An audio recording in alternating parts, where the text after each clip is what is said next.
تمہیں آغا جان نے بھیجا ہے؟ اسامہ جاگنگ کر کے آیا تھا۔ جب سلیم اور ساتھ اس کی بیوی کو فارم ہاؤس میں آتے ہوئے دیکھا تو پوچھے بغیر نہ رہ سکا، کیونکہ آغا جان انہیں بھیجنے سے پہلے اسے اطلاع لازمی دیتے۔ شک بنتا تھا شاید بڑے جان نے بھیجا ہو۔ جی سر۔ وہ اسامہ سے 2 سال بڑا تھا، مگر حیثیت کے مطابق اسے سر بولتا تھا، اور اسامہ نے اس کی سمت نور سے بھی چھوٹی لڑکی کو اس کی بیوی کے طور پر دیکھا تو اپنے لب سختی سے بینچ لیے۔ وہ اسے کچھ نہیں کہہ سکتا تھا، کیونکہ یہ کام وہ خود کر چکا تھا، اپنی ماں کو ساتھ نہیں لائے۔ وہ اب چلنے لگا، وہ بھی اس کے پیچھے پیچھے آیا۔ سارا سامان اس نے غرض سے اٹھوایا ہوا تھا اور خود بڑے آرام سے اسامہ کے پیچھے تابعداری سے چل رہا تھا کہ اسامہ کو رکنا پڑا۔ اتنا بھاری سامان اس سے اٹھوا رہے ہو، ہوش میں ہو؟ وہ سخت لہجے میں بولا کہ سلیم گڑبڑا گیا اور جلدی سے مڑا اور اسے گردہ سامان تقریباً جپڑتے ہوئے لینے لگا۔ سوری سر، اصل میں اس سے خود عادت ہے سارے کام کرنے کی۔ وہ تیزی سے بولنے لگا۔ اسامہ نے بہت ہی ہمدرد نظروں سے اس معصوم کے چہرے کو دیکھا جس میں صبا کا عکس نظر آتا ہے، پھر سر جھٹکتا ہوا بڑا گلشیر گلشیر چکی چکی۔ نور صبا لمبی سی پنک فراق میں لمبے بالوں سمیت باہر گلشیر اسامہ کو بلا رہی تھی۔ اسامہ کو ایک شخص اور اس کے ساتھ اسی ہی کیا ہم عمر لڑکی کو دیکھ کر ٹھہر گئی۔ تمہاری طبیعت ٹھیک نہیں تھی، باہر کیوں آئی ہو؟ وہ چاہ کر بھی اپنے گوڑ ہٹا نہیں سکا تو اس سے کہنے لگا جو اس کو نہیں اس لڑکی کو دیکھ رہی تھی۔ گھر میں کوئی نہیں تھا، مجھے لگا تم بھاگ گئے ہو۔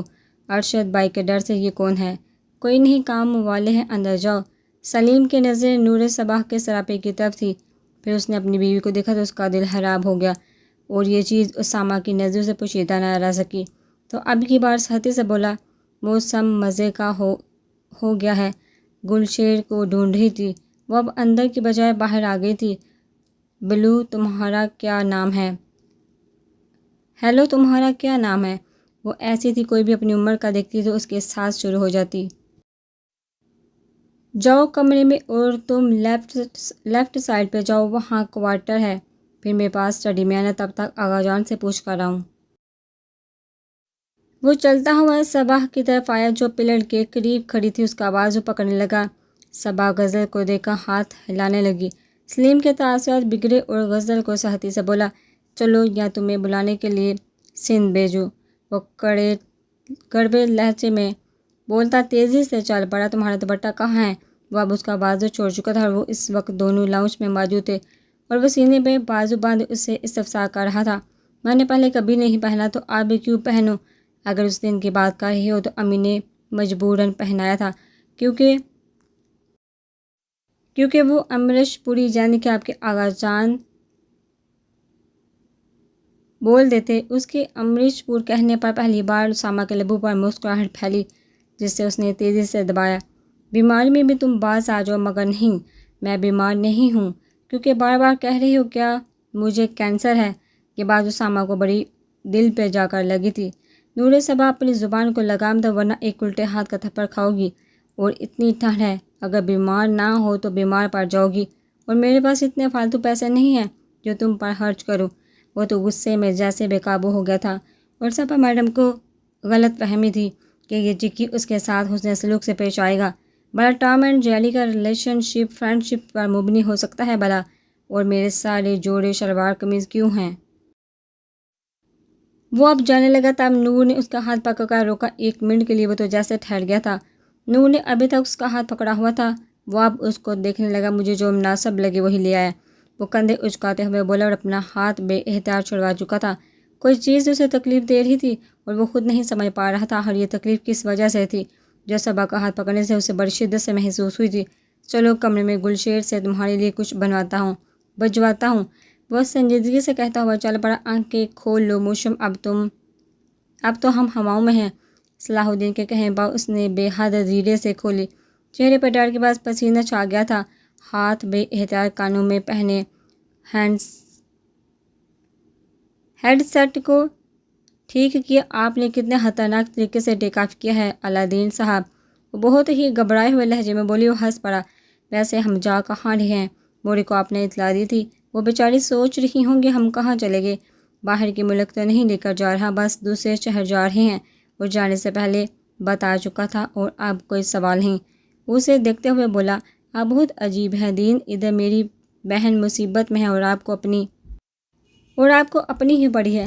وہ بگڑتے ہوئے بولی۔ صلاح الدین نے اسے ایک نظر دیکھا، پھر تھکے ہوئے انداز میں مسکرا کر بولا، ہاں مجھے اپنی پڑی ہے اور میں اپنا ہی سوچتا ہوں۔ وہ بڑبڑاتے ہوئے بولا اور وہ بھی اسے کچھ نہ کہہ پائی۔ پھر جہاں انہوں نے ٹیک آف کرنا تھا اس جگہ کو سن کر وہ حیرت سے غوطہ زن ہوگی۔ پشاور، وہ اسے دیکھنے لگی جو اب بے نیازی سے بادوں میں گم ہوا تھا۔ دین، ہم پشاور کیوں جا رہے ہیں؟ صلاح الدین چونکا تھا مگر پھر اس نے کچھ نہیں کہا تھا۔ بس اپنی پڑی ہے مجھے اور اپنی بہن کا پتہ کروانے جا رہا ہوں۔ تمہاری اور تمہاری بہن سے میرا کیا لینا دینا؟ وہ اتنی آہستگی سے بولا تھا کہ سمرن بامشکل ہی سن پائی تھی۔ دین نے گہرا سانس لیا۔ بچہ ہان ایئرپورٹ اترے گے، مجھے شک پڑتا ہے کہ نوری وہی ہیں۔ اچانک سے سمرن کی آنکھوں میں پانی آ گیا۔ وہ شخص اسے ہمیشہ اپنے عمل سے اسے شرمندہ کروا دیتا تھا اور وہ اس کے حسن سلوک سے اتنا بلند ہو جاتا تھا کہ سمرن کو اپنا آپ بہت چھوٹا لگتا تھا۔ وہ اس شخص کی واقعی قابل نہیں تھی۔ ہونٹوں کو سختی سے دبائے وہ رخ موڑ چکی تھی کہ وہ اس کو مزید دیکھنے سے نہ رو پڑے، جبکہ وہ فلائی کر رہا تھا اور وہ جانتی تھی اس شخص نے اس کی بات دل پر بھی نہیں لی ہوگی، مگر پھر بھی وہ بہت بار اس کا دل توڑ چکی تھی اور وہ بنا ظاہر کی اس پر پیار نچھاور کرتا رہتا تھا۔ ٹھیک ہے، میری ان سے بات ہو چکی ہے، جیسے انہوں نے کہا ویسا کرتے جاؤ، مگر مجھے شکایت کا موقع نہیں ملنا چاہیے، اور کوشش کرو گھر میں کم ہی آؤ اور میری موجودگی میں ہرگز نہیں، ورنہ تم جانتے ہو کہ میں کیا چیز ہوں، سمجھے؟ سلیم نے اس چھوٹے خان کو دیکھا جو سب ہی سے سخت اور مغرور تھا، جس کو وہ کچھ کہہ بھی نہیں سکتا تھا۔ ٹھیک ہے سارا، آپ بالکل فکر نہ کریں، آپ آغا جی کے بیٹے ہیں، آپ کا حکم سارا آنکھوں پر، اور گھر کی بھی فکر نہیں کریں، میری بیوی سب سنبھال لے گی۔ جتنا اسے غصہ آیا تھا اتنا ہی تحمل سے کہتا اس کو تسلی دینے لگا، نہیں سارے کام گلشن اور باقی دو ملازم سنبھال رہے ہیں، کوئی ضرورت نہیں، اور میں چھوٹی بچی سے کام کروانا پسند نہیں کرتا۔ وہ اب سگریٹ سلگا چکا تھا۔ جاؤ۔ وہ جب اپنی بات کہہ چکا تو اس کے بلا وجہ کھڑے ہونے پر خشک لہجے میں کہتا ہوا لیپ ٹاپ کی طرف متوجہ ہوا۔ وہ سر کو ہم دیتا ہوا چل پڑا۔ اس کا فون بج اٹھا۔ اس نے دیکھا تو ماتھے پر بال آ گئے۔ سگریٹ کو منہ سے نکالتا ہوا اس کے منہ سے دھواں نکلا۔ یہ لڑکی اس کا جینا حرام کر دے گی۔ بلاخر اس نے اٹھا لی اور ہاتھ سے تیز لہجے میں بولا، کیا کام ہے تمہیں؟ بندہ سلام کا جواب ہی دے دیتا ہے۔ ہان، کیا مسلمان نہیں ہو؟ وہ ہنستے ہوئے بولی۔ ایک تو اس کی بلا جواز ہنسی سے اسامہ کو چڑ تھی۔ السلام علیکم، آپ کو کوئی کام تھا؟ دانت پیستے ہوئے وہ بولا، اب بلا کام کے لیے تمہیں کوئی فون کر سکتا ہے؟ دیکھیں اگر کام نہیں ہے تو اپنا اور میرا وقت مت برباد کریں۔ وہ اس کا جواب سننے بغیر غصے سے فون رکھ چکا تھا۔ دماغ خراب کیا ہوا تھا اس لڑکی نے۔ ہاں فری ہو رہی تھی۔ دروازہ کھلا، وہ متوجہ نہیں ہوا، بس اپنے کام میں مصروف تھا۔ صبا کے ہاتھ میں برش اور ایک پونی تھی، چلتے ہوئے اس کے پاس آئی تھی۔ آپ میری پونی بنا دیں گے؟ وہ جو لیپ ٹاپ میں جو مصروف تھا اور سگریٹ ایش ٹرے مسل رہا تھا، صبا کی آواز پہ چونکا اور مڑ کر اسے دیکھا اور گوڑا، تم یہاں کیا کر رہی ہو؟ اور دوپٹہ؟ اوہو، بتایا بھی ہے، کیوں میرا موڈ خراب کر رہی ہو اسامہ؟ اسامہ کا دل بے اختیار دھڑک اٹھا۔ ایک دم اس نے سر جھٹکا۔ ایک تو تم مجھے اسامہ مت بلایا کرو، بھول گئی کیا کہا تھا میں نے تمہیں؟ اف، یاد ہے مجھے، میرے سڑے ہوئے ہینڈسم ہان سے تم اپنی عمر سے بڑے لگو گے۔ وہ اب آنکھیں گھماتے ہوئے بولی۔ وہ اب دوسری سگریٹ سلگا چکا تھا۔ اتنے کیوں پیتے ہو؟ مر جاؤ گے اور دانت کالے ہو جائیں گے، ہو گیا تمہارا؟ اسامہ کش لیتے ہوئے بولا۔ دھویں کی وجہ سے وہ بے اختیار پیچھے ہوئی تھی اور کھانسنے لگی۔ میری طبیعت کا خیال رکھنے کا کہتے اور خود ہی مرنا چاہتے ہو؟ کیا کام ہے صبا؟ مجھے تنگ مت کرو، وہ اب بیزاری سے بولا تھا۔ آپ میری پونی بنا دیں۔ وہ اب برش اور پونی آگے کرتے ہوئے بولی، زبان چلا لیتی ہو تو پونی نہیں بنا سکتی؟ وہ گھورتے ہوئے طنز کرنے سے باز نہیں آیا تھا۔ نہیں، آپی اور امی کی لاڈلی تھی نا، اس لیے وہ بنایا کرتی تھی۔ میری ایک تو بال ہی اتنے باری ہیں، اونچی بن ہی نہیں سکتی، اس لیے اب آپ کے ساتھ رہتی ہوں تو یہ کام آپ کو کرنا ہوگا۔ پھر پتہ ہے میں بھی آپ کی 2 پونی بناؤں گی۔ یہ دیکھیں 2 ربر بینڈ پڑے ہوئے ہیں۔ اور وہ منہ کھولے حیرت سے تک رہا تھا۔ اس سے پہلے وہ کچھ کہتا وہ دونوں چیزیں اس کی گود میں ڈال کر اب نیچے بیٹھ چکی تھی۔ ہانم سامنے بیٹھی ان سب کی ڈیمانڈز کو غور سے سن رہی تھی، ساتھ ہی ایک طرف ان کے بلال بیٹھا ہوا تھا جس نے سر پہ پیسوں سے بڑے 2 بڑے بیگ، وہ بھی ان کے کہنے پر رکھے ہوئے تھے۔ اس کو اتنے یہ سلسلہ چلتا رہا جب بلال نے ان کے کندھے پر نرمی سے ہاتھ رکھ کر ہولے سے تھپکا۔ وہ اب اپنے مینیجر اور وکیل سے کچھ ضروری بات کر رہی تھی۔ چونک پڑی اور بے اختیار مڑ کر اسے دیکھا۔ ایک منٹ، ہاں بولو بلال۔ سب کے مسائل حل کر رہی ہیں، میرا بھی چھوٹا سا مسئلہ ہے، سالو کر دے پلیز۔ وہ پیچاڑکی سے صورت بناتا حنیف کو بہت پیارا لگا تھا، مگر وہ اسے گڑنے لگی۔ تم اس گاؤں کا حصہ نہیں ہو اور تمہارا یہ چھوٹا سا مسئلہ میرے لیے بہت بھاری ہے، میرا فیصلہ اب بھی نا میں ہے۔ وہ اب سنجیدگی سے کہہ کر دوبارہ مڑنے لگی کہ بلال نے روکا۔ دیکھیں آپ دین کو بلا لیں، اگر وہ اور اس کی مسز ہیرا کو معاف کر دیں گے پھر تو آپ کو کوئی اعتراض نہیں ہوگا نا؟ وہ ہوشیاری سے دین کا پتہ پھینک کر انہیں زیر کر رہا تھا، مگر وہ بھی ردا خانم تھی، اتنی آسانی سے کسی کے جال میں نہیں پھنستی تھی۔ بے شک وہ معاف کر دے، میں نے بھی کر لیا ہے، مگر میں اس لڑکی کو اپنی بہو نہیں بناؤں گی۔ وہ چڑھنے لگا۔ دادو میں نے آپ سے کچھ نہیں مانگا آج تک، آپ میری ایک خواہش بھی پوری نہیں کر سکتی۔ اس نے ایموشنل کرنا ضروری سمجھا۔ اگر تمہاری خواہش قابل دید ہوتی تو میں 100 بسم اللہ کر کے کیوں نہ پوری کرتی اپنے بچے کی خواہش۔ دیکھو بلال، بچے، میں بہت دور اندیشی سے کام لے رہی ہوں اور میں چاہتی ہوں تم بھی لو، فائدہ تمہارا ہی ہے بلال، ورنہ اس الفت میں سوائے پچھتاوے کے کچھ نہیں ہوگا۔ بہت سے سمجھداری سے اسے کال کر رہی تو وہ شرمندہ ہے، آپ بھی تو دیکھیں، وہ نہ کھانے کھا رہی ہے نہ کسی سے بات کر رہی ہے، وہ نماز بھی باقاعدگی سے پڑھ رہی ہے اور بدل رہی ہے۔ دادو کچھ تو اپنا آپ دل نرم کرے، میرا آپ سے وعدہ ہے میں بالکل نہیں پچھتاؤں گا۔ وہ ان کا ہاتھ پکڑ کر بھرپور ایمانداری اور سچائی سے بولا تھا، ان کا دل پگھل گیا اور وہ دل میں اس کی خواہش پوری کرنے کے لیے تیار تھی، مگر ہیرا کو شرمندہ کرنا ضروری تھا کہ وہ آئندہ ایسی حرکت کرنے کا سوچے، وقت بھی گناہ تصور کرے۔ وہ خود بھی غور کر رہی تھی، سارو کے رویے کے بانسبت ہیرا کا بہت تبدیل ہوا تھا اور انہیں خوشی تھی اس بات کی، بس دین اس کی بیوی آ جائے، وہ ان سے پورے دل سے معافی مانگ لے۔ وہ جانتی تھی دین بڑے دل کا ہے، وہ معاف کر دے گا، پھر وہ اپنے پوتے کی آرزو دل و جان سے پوری کیوں نہیں کریں گی؟ اچھا سوچنے دو، جب آپ صبح سے میرے ساتھ ہو۔ وہ منہ بنا چکا تھا، اٹھ گیا۔ پتہ نہیں کب سوچیں گے آپ؟ وہ مسکراہٹ دبا کر اب مینیجر کی طرف متوجہ ہوئی۔ وہ اب ٹیک آف کر چکا تھا، پھر اس نے سمرن کو دیکھا جو اب ڈرنے کی بجائے سر جھکائے کسی ایک نقطے پر غور کر رہی تھی۔ موشم، وہ چونک پر اس نے سر اٹھائے پر زمین کو دیکھنے لگی۔ وہ جھٹکا لگنے پر بھی نہیں چیخی تھی۔ یہ بات دین کے لیے کافی حیران کن تھی۔ کچھ دیر انتظار کرنے کے بعد اس نے سیٹ بیلٹ اتاری، پھر اٹھ کر کھڑا ہوا۔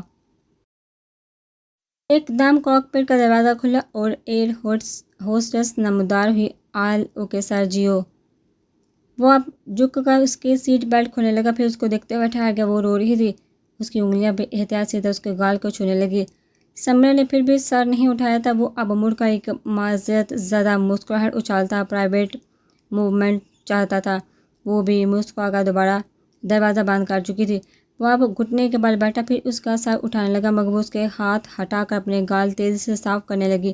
میں آپ جیسے اچھے بندے کی قابل نہیں ہوں، وہ گلگیر لہجے میں بولی۔ صلاح الدین ہنس پڑا، دین کی جان کس نے کہا یہ تم سے؟ وہ اب اس کے ہاتھ پکڑتے ہوئے بولا، میں نے آپ سے بہت بدتمیزی کی، آپ کے ساتھ اتنے برے طریقے سے پیش آئی اور آپ میرے لیے اتنا کچھ کر رہے ہیں، میں واقعی آپ کے قابل نہیں ہوں۔ وہ اب بار بار اپنے لہجے کو ہموار کرنے کی کوشش میں بہت دھیمے سے بول رہی تھی، مگر اس کی آواز بڑھائی جا رہی تھی۔ اف، اتنا سلپ تم کہاں سے لے آتی ہو؟ بس بھی کرو ورنہ میں خود پہ قابو نہیں پا سکوں گا۔ چلو آؤ، دیکھنا نور مل جائے گی۔ اور وہ کچھ بھی کہے بغیر سیٹ سے اتر کر اس کی گود میں بیٹھ کر اس کی گردن میں منہ دیے بس رونے لگی۔ I love you Din, I love you so much, please Salahuddin آپ اپنی موشم کو معاف کر دیں، میں اب کبھی مر کر بھی آپ سے بدتمیزی نہیں کروں گی۔ ہچکیوں سے کہتے ایک لفظ دین کی رگوں میں بس رہے تھے اور روح میں جیسے آسودگی پھیل گئی تھی۔ اس کے گرد بازو پھیلاتا وہ اسے کھل کر رونے دینے لگا اور وہ جانتا تھا اب وہ نہیں روئے گی۔ تم نے اسامہ کی بیوی دیکھی ہے؟ تیرے جتنی ہے لیکن کتنی خوبصورت، گوری چٹی مومی گڑیا سی، اور تو اپنے آپ کو دیکھ، اسامہ پر بھی رشک آتا، خون بہا میں ملی بھی تو کتنی سندر بیوی، اور میرے نصیب پھوٹے ہوئے جو میں نے تم جیسی سے شادی کر لی۔ تو کس نے کہا تھا مجھ سے کرنے کو؟ نہ کرتے تو آج میری زندگی یوں تباہ نہ ہوتی اور میں اس وقت چھٹی جماعت میں چلی جاتی۔ دل کا درد و دل کو ہی بتاتی خاموشی سے جھاڑو لگا رہی تھی، جبکہ وہ اپنی بکواس میں لگا رہا۔ کون سا کباڑ ختم کر رہی ہو؟ تو مجال ہے شوہر کو بھی وقت دے، پکی جہنمی ہے، مجھے غصہ دلا کر کیا سمجھتی ہے؟ اب تو اس گڑیا کو دیکھا تیری جیسے منحوس کی شکل دیکھنے کا دل نہیں کرتا، چل دفع ہو یہاں سے باہر، مجھے سونا ہے۔ وہ غصے سے بولتے اسے باہر کا راستہ دکھانے لگا اور وہ پریشان ہو گئی، باہر اتنی تیز بارش ہو رہی تھی اور وہ کیسے باہر جائے، جانا وہ جاتی کیوں نہیں؟ وہ جوتی اٹھانے لگا تو وہ تیزی سے جھاڑو چھوڑ کر تیزی سے باہر بھاگی۔ یہ کتنے بال ہیں تمہارے ہاتھوں میں ہی نہیں آ رہے؟ وہ جھنجھلا گیا تھا، کبھی ایک طرف سے لٹ پکڑتا تو کبھی دوسری طرف سے نکل جاتی، کبھی وہ اتنی زور سے بال کھینچتا کبھی احتیاط نور چیخ پڑتی، پھر کبھی اتنی ڈھیلی پونی بناتا کہ پونی اس کے سلکی بالوں سے پھسل کر نیچے گر جاتی۔ وہ اب چڑ گیا تھا، بھائی مجھ سے نہیں ہو رہے، اتنے لمبے بال رکھتی ہی کیوں ہو تم لڑکیاں؟ وہ برش ڈریسنگ پہ پٹکتے ہوئے بولا، نہیں نہیں بنائی، دیکھا آپ نے، بس ہاتھوں میں پونی ڈالنی ہے، پھر میرے سارے بال اپنے ہاتھوں کی گرفت میں لے، پھر اس میں پونی گھسائیں، اس کے بعد پونی کے کم از کم 2 یا 3 بال دیں، اور یہ کام آپ اونچائی سے کریں، پھر ہو گیا۔ اگر بولنا آتا ہے تو خود ہی کرو، مجھ سے نہیں ہو رہا، پلیز نا اسامہ، پھر میرا ڈوریمون لگ جائے گا، اف تم نا۔ پھر ایک دم اس کے صبا کی طبیعت کے باعث چپ ہو گیا اور دوبارہ اس کی ہدایت کیے ہوئے طریقے سے کرنے لگا، اور بلاہر انتھک کوشش سے اسامہ دیچی کی اپنی مشن میں کامیاب ہو چکے تھے۔ واؤ، مگر سر درد ہونے لگا، اتنی کس کے باندھی ہے۔ وہ اب اپنے سر کو دبا رہی تھی، پھر بلاہر اٹھ گئی، پھر مڑی کے اس کے بال اسامہ کے منہ پر پڑے، اف۔ وہ اب ربر بینڈ اٹھانے لگی، پھر اسے دیکھا نہیں۔ اسامہ نے تیزی سے گھورا، نہیں بالکل بھی نہیں۔ وہ بے حد ایول اسمائل سے اس کی طرف بڑھی، پرفیکٹ، واؤ اسامہ آپ کتنے پیارے لگ رہے ہیں۔ وہ اپنے کام کا کمال دیکھا تالی بجاتے ہوئے بولی، اسامہ لالا آپ کی کالی کافی، یہ کیا، ہاں ہاں ہاں۔ اسامہ کافی لے کر اندر آیا تھا، پھر حیرت سے دیکھا اس کی ہنسی کے دورے پڑے۔ اسامہ نے دانت کچائے اور پھر تیزی سے انہیں اتارنے لگا کہ صبا نے اس کا ہاتھ روکا، نہیں بالکل بھی نہیں، میں ابھی آپ کی پکس لوں گی، ویسے اسامہ ایک اور چیز، سوری بہت ہو گیا، میں اب بالکل نہیں سنوں گا، نکالو سے اور تم اپنے 32 اندر کرو ورنہ میں 32 کے 32 توڑ دوں گا۔ وہ تو جیسے گلشیر کے ہنسنے پر بگڑ گیا، گلشیر کی ہنسی کو بریک لگا، ورنہ کوئی بات نہیں تھا، اسامہ کا تھوڑا سا میک اپ کرنے دیں، میں نے وہ یوٹیوب میں ہسبینڈ میک اپ ٹیک دیکھا تھا، اس میں یوٹیوبر اپنے شوہر کا میک اپ کرتی ہے، مجھے بھی کرنا ہے۔ وہ تیزی سے اتارنے لگا، اسامہ پلیز، وہ منہ سوڑنے لگے، جاؤ تم باہر، بہت سن لی تمہاری، جاؤ۔ وہ غصے سے بولا، اف چکی۔ بے احتیاط بولتے ہوئے اس کی نظر سامنے کھڑکی میں پڑی تو حیران ہو گئی، وہ لڑکی باہر بارش میں کھڑی بھیگ رہی تھی، کبھی پریشانی سے ادھر دیکھ رہی تھی، کبھی ادھر، اس کے چہرے پر غضب کی وحشت تھی۔ وہ خود کو روک نہ پائی اور باہر کی طرف بڑی، اسامہ کے روم کے ساتھ ہی یہ دروازہ تھا جس کا لاک اس نے تیزی سے کھولا اور پھر پورا دروازہ کھول کر وہ باہر اور پھر لیفٹ سائڈ پہ مڑ کر اسے آواز دی، سنو سنو۔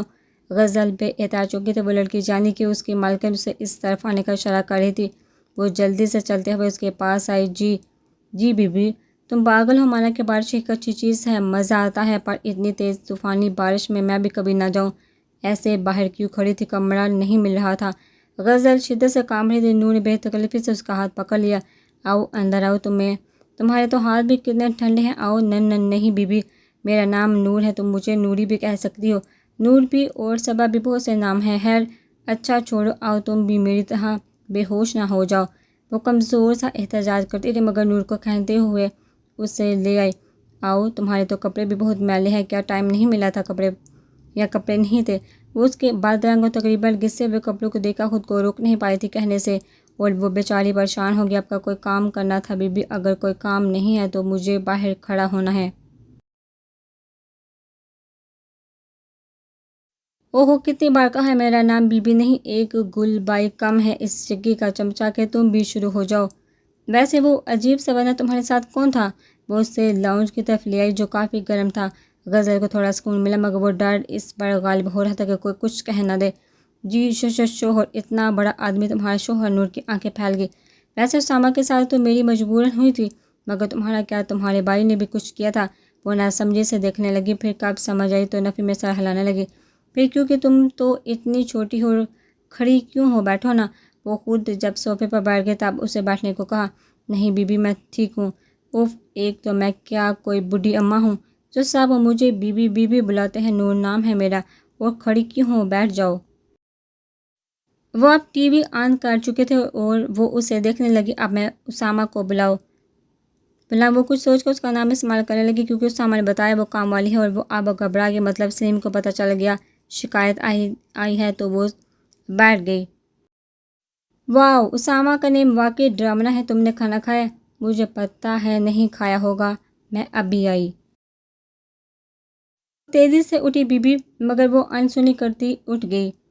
وہ اب منزل پر پہنچ گئے تھے۔ دین کے پاس چونکہ چابی نہیں تھی اس لیے بیل مارنے لگا۔ اچانک سائڈ گیٹ کا چھوٹا دروازہ بالآخر 5 منٹ کی بیل کرنے کے بعد کھلا اور ایک گارڈ باہر نکلا جو پٹھان ہی تھا۔ السلام علیکم فرید چچا، وہ مسکرا کر ان کے بغل گر ہوا۔ سمرا حیران ہوگی مگر پھر جلدی سے حیرت پہ قابو پایا کیونکہ یہ دین تھا، سب کے ساتھ ایک جیسا ہی سلوک رکھتا تھا۔ او صلاح الدین خان، او بچے تو آ گیا، کدھر غائب ہوا تھا؟ ہم نے بہت مس کیا تم کو۔ میں نے بھی آپ کو چچا۔ سمرا، یہ چچا فرید یہاں کی دیکھ بھال کرتے ہیں، اور چچا یہ میری بیوی سمرا۔ السلام علیکم۔ وہ اپنا دوپٹہ سر پہ اچھی طرح سر کیے آگے جھکے، انہوں نے اس کے سر پہ ہاتھ رکھا۔ چچا کیا ارباز ادھر ہی ہے؟ اس کے ساتھ چھوٹی سی لڑکی؟ وہ صلاح الدین کے کہنے پہ حیران ہوئے۔ نہیں خان، ارباز بچہ تو نہیں آیا، وہ لڑکی کیوں ساتھ آئے گی بلا؟ چچا اگر آپ آغا جان کے ڈر سے کہہ رہے ہیں تو بالکل نہ ڈرے، ارباز اسامہ میں سے کوئی بھی ہے، مجھے اس کا آپ بتا دیں پلیز، یہ ایک بچی کی زندگی کا معاملہ اور وہ بچی میرے لیے بہن سے بڑھ کر ہی ہے۔ وہ خانم، ہم حلال روٹی کماتا ہے، ہم کبھی غلط چیز کا ساتھ نہیں دے سکتا۔ تم اچھی طرح جانتے ہو اس چکر میں ہمارا اپنا جان کیوں نہ چلا جائے؟ وہ مضبوط لہجے میں بولے۔ میں جانتا ہوں، اسی لیے اتنا پر امید تھا، مگر واقعی کوئی بھی نہیں۔ کیا اسامہ ہے؟ نہ جانے کیوں وہ پوچھ اٹھا۔ نہیں، اسامہ بچہ بھی نہیں آیا۔ تم ہم کو بتاؤ صلاح الدین خان، ماجرا کیا ہے؟ دین نے لب دبائے اور مڑ کر سمر کو دیکھا جو بالکل خاموش، اب بالکل نرم انداز میں انہیں دیکھ رہی تھی، مگر دین جانتا تھا اس کے دل کی کیفیت کیا ہے اس وقت۔ ہے یہ کدھر گئی؟ ابھی تو ادھر بیٹھی ہوئی تھی۔ وہ دودھ کے 2 گلاس سامنے کے لاؤنج میں آئی تھی، مگر وہاں غزل نہیں تھی۔ اس کا تو نام بھی نہیں پوچھا جو اس سے آوازیں دوں، کہیں اس کے شوہر۔ چلو کوئی نہیں، اس چکی کو دے دیتے ہیں۔ وہ چلتے ہوئے دوبارہ اسٹڈی روم میں گئی جہاں وہ مصروف بیٹھا ہوا تھا۔ اس نے سر اٹھایا۔ اب کیا کام ہے اور یہ کیا لائی ہو؟ وہ تھکے ہوئے انداز میں کہتا سر سیٹ کی پشت پہ ٹکا چکا تھا۔ اسے انگلش میں ملک اور اردو میں دودھ کہتے ہیں، اور یہ گائے سے پایا جاتا ہے۔ اس سے ہڈیاں مضبوط ہوتی ہیں، ہائٹ لمبی ہوتی ہے، رنگ اسی کی طرح ہو جاتا ہے۔ اور بس میں جانتا ہوں، لیکن 2 گلاس کس خوشی میں لائی تو میں اس کے لیے تھی، مگر اب تم پی لو۔ وہ اب کافی کے سر پر رکھ چکی تھی اور اپنا گلاس تھامے سامنے والے صوفے پہ بیٹھ گئی۔ اسامہ اسے دیکھتا رہ گیا۔ کس کے لیے لائی تھی؟ وہ اب لیپ ٹاپ سر پر رکھ چکا تھا۔ وہی وہ بچی پتہ نہیں کیوں بارش میں کھڑی تھی۔ میں اسے اندر بھی لائی تو گھبرا رہی تھی جیسے میں کوئی ویمپائر ہوں۔ ہاں وہ تو تم ہو۔ اسامہ بڑبڑایا۔ کیا کہا؟ کچھ نہیں، بولو اپنی تم۔ تو بس تمہارا نام لے کر زبردستی بٹھایا اور پھر کہاں ابھی آئی بس پھر غائب۔ ویسے اس کا شوہر کتنا کوجا ہے اور وہ کتنی پیاری سی ہے، اس کے چہرے پہ مسکراہٹ آئی، کتنا بولتی ہے۔ مسکراہٹ کو چھپانے کے لیے اس نے منہ پر ہاتھ رکھا۔ واقعی میں اسامہ بہت چھوٹی ہے، مجھے بہت برا لگتا ہے جب ایسا ہوتا ہے۔ ایک دفعہ ہمارے گھر میں کام والی آئی، وہ لڑکی 13 سال کی تھی اور اس کا نکاح ہو گیا تھا، عید میں اس کی شادی ہونی تھی۔ مجھے قسم سے اتنا برا لگا، کیسی زندگی ہے اس کی، بندہ کھل کر جی نہیں سکتا۔ وہ پیدا ہوتے کام کرتے ہیں اور مرتے دم تک کام کرتے ہیں۔ مجھے بھی رونا آیا تھا کہ میری بھی ان جیسی لائف ہو جائے گی، مگر ایسا کچھ نہیں ہونا۔ میں پوری دنیا دیکھنا چاہتی ہوں، تم تو مجھے پوری دنیا دکھاؤ گے؟ وہ اس سے وعدہ کیوں کر رہی تھی؟ وعدہ تو اس کے ساتھ ہوتا ہے جن سے محبت اور بھروسہ کیا جاتا۔ تو کیا صبا؟ بہت ہو گیا، جاؤ تم سو جاؤ، اور کل سے تمہاری کتابیں آ جائیں گی۔ ایک دم صبا کا منہ کھل گیا۔ نہیں، میری اب اسکول سے جان چھوٹی ہے، میں نہیں جاؤں گی۔ صبا پاگل ہو، ایک تو بات کرتی ہو کام والی لائف کی، دوسری طرف تم اسکول نہیں جانا چاہتی۔ وہ حیران ہوا۔ نہیں، اسکول گندا ہے، صبح صبح اسمبلی میں کھڑا کر دیتے ہیں، دل خراب ہو جاتا ہے میرا۔ نہیں، 6 گھنٹے میں اتنا کچھ کر سکتی ہوں۔ پاگل لڑکی، اسکول نہیں جا رہی، ویسے بھی سیشن ختم ہونے لگا ہے، تم 7 میں ہونی چاہیے تھی اس وقت، اس لیے 1 سال اسکول سے بات ہوئی ہے میری۔ کافی اچھا اسکول ہے، وہ ایک ٹیسٹ لیں گے پھر جاؤ گی۔ نہیں، میں نہیں جاؤں گی، نہیں نا۔ اس نے گہرا سانس لیا کہ وہ کہیں طبیعت نہ خراب نہ کر لے، اس لیے بولا ٹھیک ہے ابھی فی الحال جاؤ۔ وہ سنجیدگی سے کہنے لگا، میں چکی تمہیں چھوڑوں گی نہیں اگر تمہیں اسکول بھیجا۔ وہ غصے سے کہتے اٹھ گئی اور دروازہ بند کر کے ہوا کے جھونکے کی طرح غائب۔ اسامہ دروازے کو دیکھ کر دیکھتا رہا، پھر ہنس پڑا۔ اسامہ ہنسا تھا۔ اسامہ زندگی میں پہلی بار دل سے ہنسا تھا۔ نہیں، اسامہ ہنسا ہی پہلی بار تھا۔ اسے اپنا پل یاد آ گیا تھا۔ ماما اسکول نہیں جانا، مجھے وہ تانگ کرتے ہیں۔ ماما اسمبلی گندی ہوتی ہے، کیا چیز ہو تم صبا؟ وہ مسکرا کر دودھ کا گلاس اٹھا چکا تھا۔